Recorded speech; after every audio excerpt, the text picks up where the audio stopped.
ప్రభునందు ప్రియమైన దేవుని పిల్లలందరికీ ప్రభుని యేసుక్రీస్తు నామములో వందనాలు తెలియజేస్తున్నాం. మనం ధ్యానం చేసే అంశము నీటి తరం. ద్వితీయోపదేశకాండం 11వ అధ్యాయం 18వ వచనం 19, 20 వచనాలు ఇలా సెలవిస్తుంది. కాబట్టి మీరు ఈ నా మాటలను మీ హృదయంలోనూ మీ మనసులో ఉంచుకొని వాటిని మీ చేతుల మీద సూచనలుగా కట్టుకొనవలెను. అవి మీ కన్నుల నడుమ బాసికములుగా ఉండవలెను. నీవు నీ ఇంట కూర్చున్నప్పుడు, త్రోవలు నడిచినప్పుడు, పండుకున్నప్పుడు, లేచినప్పుడు వాటిని గూర్చి మాట్లాడుచు వాటిని మీ పిల్లలకు నేర్పి నీ ఇంటి ద్వారబంధం మీదను నీ గౌనుల వద్ద మీదను వాటిని రాయవలెను. దేవుడి వాక్యం సెలవిస్తుంది. దేవుని గురించి తల్లిదండ్రుల పిల్లలకి సెలవాలని దేవుడి వాక్యం సెలవిస్తుంది. కీర్తన గ్రంథం 96వ అధ్యాయం 2వ వచనం ప్రకారం అనుదినము దేవుని స్వార్థం ప్రకటించాలని దేవుడి వాక్యం సెలవిస్తుంది.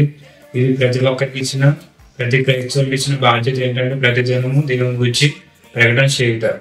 అనుదినం దేవుడికి ఆశీర్వాదం మనం ప్రతిరోజు కావాలని ఆశపడుతుంది. దేవుని కాపుదల ప్రతిరోజు కావాలని ఆశపడుతుంది. దేవుని వాక్యాలు ప్రతిరోజు కావాలని ఆశపడుతుంది. మనం దేవుని గురించి ఇతరులకు ప్రకటించాలి. ఎలా ప్రకటించాలని దేవుని మనం ఆలోచన చేస్తే మన మొబైల్ ఫోన్ ద్వారా, వాట్సాప్ స్టేటస్ ద్వారా తెలియజేయచ్చు, ఫేస్బుక్ ద్వారా, అలాగే సోషల్ మీడియా ద్వారా, అలాగే మన చుట్టుపక్కల, అలాగే మన వెళ్ళే ఆఫీసులో, డ్యూటీల్లో, పనుల్లో, ప్రయత్నాల్లో మన దేవుని గురించి చెప్పొచ్చు. క్రియల ద్వారా కూడా చూపించవచ్చు. దేవుని ప్రేమను చూపిస్తే వాళ్ళే దేవుళ్ళకి వస్తారు. తల్లిదండ్రులే పిల్లలకు బాధ్యతగా చేయవలసిన బాధ్యత దేవుడి వాక్యం సెలవిస్తుంది. తల్లిదండ్రులు పిల్లలకి ఏం చేయాలంటే వాక్యాన్ని ప్రతిరోజు వారికి చెప్పాలని దేవుడి వాక్యం సెలవిస్తుంది. ద్వితీయోపదేశకాండం 11వ అధ్యాయం 18వ వచనం ప్రకారం ఈ మాటలను హృదయంలో ఉంచాలని, మనసులో ఉంచుకొని చేతులకు కూడా సూచనగా కట్టుకోవాలని దేవుడి వాక్యం సెలవిస్తుంది. ఇలా కూర్చున్నప్పుడు, త్రోవని నడిచేటప్పుడు, పండుకున్నప్పుడు వాడిని గురించి ధ్యానం చేయాలని తల్లిదండ్రులు పిల్లలకు చెప్పాలని దేవుడి వాక్యం సెలవిస్తుంది. మనందరికీ యేసయ్య మాదిరైన దేవుడి వాక్యం సెలవిస్తుంది. లూకా సువార్త 2వ అధ్యాయం 52వ వచనం ప్రకారం యేసు జ్ఞానమందును, వయస్సునందును, దేవుని దయ్యందును, మనుషుల దయ్యందును వర్ధిల్లుచుండని దేవుడి వాక్యం సెలవిస్తుంది. యేసయ్యకి మనుషుల దయ కావాల్సి వచ్చింది, దేవుని దయ కూడా కావాల్సి వచ్చింది. కనుక మనం కూడా లోకంలో దేవుడిలో ఎదగాలంటే దేవుడి వాక్యం ప్రతిరోజు చదవాలి, పిల్లలకు కూడా ప్రకటించాలి. పిల్లలు కూడా వాక్యం చదువుతున్నారా లేదని ప్రతిరోజు కూడా చూడవలసిన బాధ్యత తల్లిదండ్రులకు ఉందని దేవుడి వాక్యం సెలవిస్తుంది. ఎఫెసీ పత్రిక 6వ అధ్యాయం 1 నుంచి 4 వచనం ప్రకారం సెలవిస్తే ముందు 4వ వచనం మనం చూద్దాం. తండ్రులారా మీ పిల్లలకు పాపం లేపగా ప్రభు యొక్క శిక్షలోను బోధలోను వారిని పెంచడం దేవుడి వాక్యం సెలవిస్తుంది. నేటి తల్లిదండ్రులు స్కూల్కి, కాలేజీలకి అన్నిటిలో మంచిగానే పెంచుతున్నారు. దయచేసి మీకు అందరికీ విజ్ఞప్తి చేసేది ఏంటంటే ప్రతిరోజు వాళ్ళ వాక్యం చదువుతున్నారా లేదా, ప్రార్థన చేస్తున్నారా లేదా అని ఒకసారి చూడవలసిన మీకు అందరికీ మనం చేస్తున్నాం. అప్పుడు వాళ్ళు దేవుడు ఎదిగితే పిల్లలాగా మీ ప్రభునందు మీ తల్లిదండ్రులు విధేయులైనటువంటి ఇది ధర్మమే, నీకు మేలు కలిగినట్లు నీ తండ్రిని తల్లిని సన్మానించము, అప్పుడు నీ భూమి మీద దీర్ఘాయుష్యం ఉండేవాళ్ళు. ఇది వాగ్దానంలో కూడిన ఆజ్ఞలలో మొదటిదని దేవుడి వాక్యం సెలవిస్తుంది. తల్లిదండ్రులు పిల్లలను దేవుళ్ళ పెంచితే వాళ్ళు మీకు లోబడి ఉంటారు, పెద్దలకు లోబడి ఉంటారు, అందరికీ కూడా లోబడి ఉండి దేవుడి నామాన్ని కనపరుస్తారని దేవుడి వాక్యం సెలవిస్తుంది. దేవుడి వాక్యం ఇంకెలా సెలవిస్తుంది. సామెతల గ్రంథం 22వ అధ్యాయం 6వ వచనం ప్రకారం బాలుడు నడవలసిన త్రోవను వానికి నేర్పము, వాడి పెద్దవాడైనప్పుడు దాని నుండి తొలగిపోవడం దేవుడి వాక్యం సెలవిస్తుంది. మీరందరూ కూడా విని ఉంటారు లోకంలో సామెత, మొక్కే వంగినది మోనే వంగన అని. చిన్నప్పటి నుంచి వాళ్ళు దేవుళ్ళో పెంచితే సండే స్కూల్ పంపిస్తూ దేవుళ్ళ ప్రార్థనలో, పాటల్లో దేవుళ్ళో ఎదుగుదల వాళ్ళని చేస్తే వాడు పెద్దవాడైనప్పుడు ఉంటుంది వాడి నుండి తొలగిపోవడం దేవుడు వాక్యం సెలవిస్తుంది. క్రీస్తు బండి మీద చిన్నప్పటి మనం పునాది వేస్తే పిల్లలను వాళ్ళు దేవుళ్ళు మంచిగా ఎదుగుతారు. ఒక నూతనమైన తరాన్ని మనకి ఈ లోకానికి చూపించగలుగుతాం.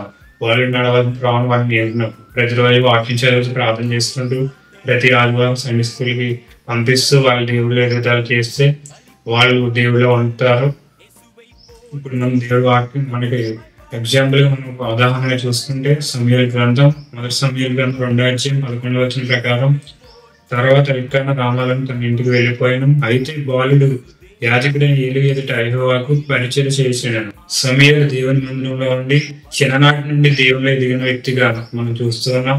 మీ పిల్లలను కూడా సమూయేలు వలె దేవుని స్వరమైన వ్యక్తిగా, దేవుని గురించి ప్రకటించే వ్యక్తిగా, దేవుడి కోసం జీవించే వ్యక్తిగా పెంచితే దేవుడు గొప్ప కార్యాలు దేవుడు చేస్తాడని మీకు అందరు కూడా తెలియజేస్తున్నాము.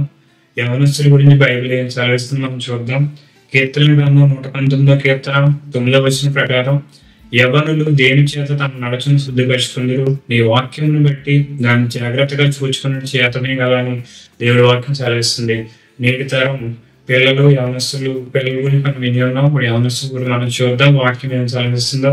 వాక్యం సెలవిస్తుంది, యవనస్తులను శుద్ధి చేయాలంటే దేవుని వాక్యం తప్ప వేరొకటి ఆయుధం లేదు. వాక్యం ద్వారా ఎలా శుద్ధి చేయబడతారంటే ప్రతిరోజు మనం వాక్యాన్ని చదివినప్పుడు.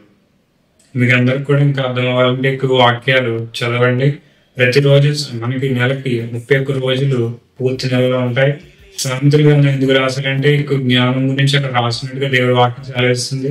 31 అధ్యాయాలు ప్రతిరోజు 10 అధ్యాయాలు మనం చదవాలి. ఒక నెలలో 28 రోజులు 30 రోజులు రావచ్చు. అప్పుడు మిగతా అధ్యాయాలు కూడా చదవాలి. ప్రతిరోజు వాక్యం చదవడమే కాదు, కానీ వాక్యానుసారం జీవిస్తే ఆ రోజంతా దేవుడు మనల్ని కాపాడతాడు. ఎందుకంటే ఈ లోకాధికారి సాధారణ దేవుడు వాక్యం సెలవిస్తుంది కనుక వాడిని జయించాలని మన బలం సరిపోదు. దేవుడి బలం కావాలని ప్రతిరోజు వాక్యం చదవాలి, ప్రార్థన చేయాలి, బయటికి వెళ్ళాలి. మీ విరోధైన అపవాది ఎవరు మిగుదామని ఇటువంటి తిరుగుతుందని దేవుడు వాక్యం సెలవిస్తుంది కనుక ప్రతిరోజు కూడా యవనస్తులు పిల్లలు కూడా దేవుని వాక్యం చదివి బయటకు వెళ్ళినప్పుడు ఆ వాక్యం సరైన జీవిస్తే దేవుడు కార్యాలు చేస్తాడు. కీర్తన గ్రంథం 119వ కీర్తన 11వ వచనం ప్రకారం, నీ ఎదుట నేను పాపం చేయకున్నట్లు నా హృదయంలో నీ వాక్యం ఉంచుకుని ఉన్నాను. యవనస్తులు పిల్లలు దేవునిలో మిగతా వాళ్ళందరూ కూడా పాపం చేయకుండా ఉండాలంటే, ఇతరులను ప్రేమించాలంటే, ఇతరులు దేవుళ్ళకి నడిపించాలంటే మనలో దేవుడి వాక్యం ఉండాలి. ఆ వాక్యం పాపం చేయకుండా ఆపుతుంది. పాపం అంటే మనం ఏమనుకుంటున్నామంటే వ్యభిచారం పాపం, దొంగతనం పాపం, ఇవే పాపాలు అనుకుంటున్నాం.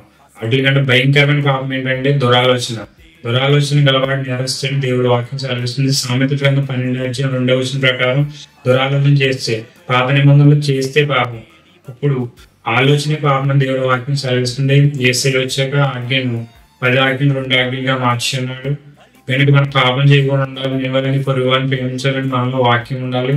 యవనస్తుల్లో ముఖ్యంగా వాక్యం ఉంటే దేవుడు గొప్ప కార్యాలు చేస్తాడని దేవుడు వాక్యం సెలవిస్తుంది. ఈనాటి యవనస్తులు డ్రగ్స్ కి, అలాగే సినిమాలకి, సీరియల్స్ కి, అలాగే మొబైల్ ఫోన్స్ కి, టీవీకి ఎడిక్ట్ అయిపోతూ ఉన్నారు. ముఖ్యంగా బెట్టింగ్ యాప్స్ కూడా ఎడిక్ట్ అయిపోతూ ఉన్నారు.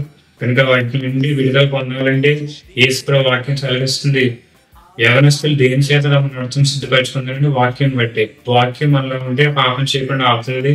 ఆ డ్రగ్స్ వాటికి, అలాగే లోక అలవాట్లు, వ్యభిచార పనులు, అలాగే సినిమాలు, సీరియల్స్ వాటికి దూరంగా ఉండాలంటే, చెడ్డ వాటికి దూరంగా ఉండాలంటే, చెడ్డదాన్ని అసహించుకుని మంచిగా వాటిని హత్తుకుని ఉండాలని దేవుడు వాక్యం సెలవిస్తుంది కనుక ఈ వాక్యం హృదయంలో ఉంటే ఎవరో కూడా పాపం చేయకుండా ఉండగలరు. ఈ వాక్యం హృదయం లేకపోతే మటుకు ప్రతిరోజు పాపం చేయడానికి అవకాశం ఉంది. ఎందుకంటే సాధారణ ఎవరు మింగుదామని తిరిగి ఉన్నాడు కనుక. మనం ఉదాహరణ చూస్తుంటే యోసేపు గురించి దేవుడు వాక్యం సెలవిస్తుంది. యోసేపు గురించి మనం ధ్యానం చేసినట్లయితే కొంత సమయం మనం చూసినట్లయితే యోసేపు చిన్నప్పుడే ఆమె చేత త్రోసేయబడ్డాడు, తర్వాత అమ్మవేయబడ్డాడు. తర్వాత పరదేశం ఐగుప్తు దేశంలో ఉన్నప్పుడు దేవుడు ఒక్క రీతిగా దేవుడు అంచనా ఆశ్రదిస్తూ వచ్చి అన్నాడు. యోసేపు పరిశుద్ధాన్ని బట్టి పోతిఫర్ భార్య ప్రేరేపించబడినప్పటికీ పాపం చేయడానికి అవకాశం వచ్చినప్పటికీ కూడా పాపం చేయకుండా పరిశుద్ధంగా జీవించాడు కనుక అదే దేశాన్ని ప్రధానమంత్రిగా చేసినట్టుగా దేవుడు వాక్యం సెలవిస్తుంది. మనం కూడా యోసేపు వల్ల పరిశుద్ధంగా జీవిస్తే, పిల్లలు చిన్నప్పటి నుంచి దేవుళ్ళ పెంచితే యోసేపు లాగా ఖచ్చితంగా జీవించగలుగుతారు. యోసేపుని కాపాడింది ఎవరంటే దేవుడు మాత్రమే. అందరూ స్నేహితులు, బంధుమిత్రులు, చుట్టాలు అందరూ వదిలేసినప్పటికీ పరాయి దేశంలో దేవుడు ఎవరైతే చూసేసారో వాళ్ళకి ఆహారం పెట్టేలాగా దేవుడు చేశాడు. తర్వాత అందరూ యోసేపు దగ్గర రావడం, యోసేపు దగ్గర నివాసం ఏర్పరచుకోవడం, మళ్ళీ యోసేపు ద్వారా సహాయం పొందేలాగా శత్రువులకి మిత్రులుగా మార్చాడు. కీడు చేసిన వాళ్ళు కూడా మేలు చేసే ఉదాహరణ ఎవరంటే యోసేపు అని వాక్యం చదివిస్తుంది. ఒకప్పుడు అందరికీ కీడు చేశారు, అయినప్పుడు కూడా వాళ్ళు మేలు చేశాడు. యోసేపు పరిశుద్ధంగా జీవించాడు. నేటి తరం మనం రివిజన్ చేసినట్లయితే దేవుని గురించి చెప్పవలసిన బాధ్యత ప్రతి ఒక్క తల్లిదండ్రులకి ఉంది. ఇది సేవకుల యొక్క బాధ్యత అని చాలా మంది అనుకుంటున్నారు. సేవకుల దగ్గర ఒక ఆదివారం మాత్రమే వాళ్ళు ఉండొచ్చు, మిగతా రోజులు ఉండే మీ దగ్గర కనుక పిల్లల్ని ప్రతిరోజు వాక్యం చెప్తూ ప్రతిరోజు వాళ్ళ వాక్యంలో చదువుతున్నారా లేదని వాళ్ళు పరిశీలన చేసినప్పుడు, బాలుడు నడవలసిన త్రోవను వాళ్ళు నేర్పినప్పుడు, సమయాలు వాళ్ళు దేవుని స్వరాన్ని వినేవారుగా దేవుని గురించి ప్రకటించేవారు మీ పిల్లలు పెంచినట్లయితే వాళ్ళు యవనస్తులు అయినప్పుడు కూడా దేవుళ్ళు వాళ్ళ నడకను శుద్ధి చేసుకుంటే వాళ్ళు దేవుళ్ళు ఉంటారు. ఎందుకంటే చిన్నప్పటి నుంచి వాళ్ళు దేవుళ్ళు పెంచినప్పుడు, యవనస్తులు ఉన్నప్పుడు కూడా వాళ్ళ తొట్టిలు పోవాలని దేవుడు వాక్యం సెలవిస్తుంది. అప్పుడు మనం పాపం చేయకుండా ఆపగలిగిన వారం అవుతాం. ఇలా కాకుండా మనం లోకానుసారంగా వాళ్ళని పెంచుతూ దేవుడు వాళ్ళు మార్చాలని మనం ప్రార్థన చేసినట్టు మాత్రాన్ని వాళ్ళు మారరు. ఎందుకంటే క్రియలు లేని విశ్వాసం మృతమైన దేవుడు వాక్యం సెలవిస్తుంది కనుక నేటి తరాన్ని మనం మార్చగలని బాధ్యత మనకే ఉంది. మార్పు ఎక్కడి నుంచి రావాలంటే మనలో మొదలై మన ఇంట్లో వెళ్ళి మొదలై బయటకు వెళ్ళాలి. ఇవి మాటలు వింటున్న వారందరూ కూడా దయచేసి దేవుని ప్రేమను బట్టి విషయాలు తెలియజేస్తున్నాం. వాక్యంలో ఉన్న విషయాలు మీకు తెలియజేస్తున్నాం. ప్రతి ఒక్కరు కూడా బెరసాన్ని వాడాలి. వాక్యాలు పరిశోధించి తెలుసుకుని వాక్యాన్ని దీవించి దేవుడి మేము అందరినీ జీవిద్దాం. రాకలు అందరూ ఎత్తబడదాం. దేవుడు మేము అందరినీ దీవించి ఆశ్రయించి కాక ఆమె అందరికీ వందనాలు. దేవుడిని దీవించిన కాక.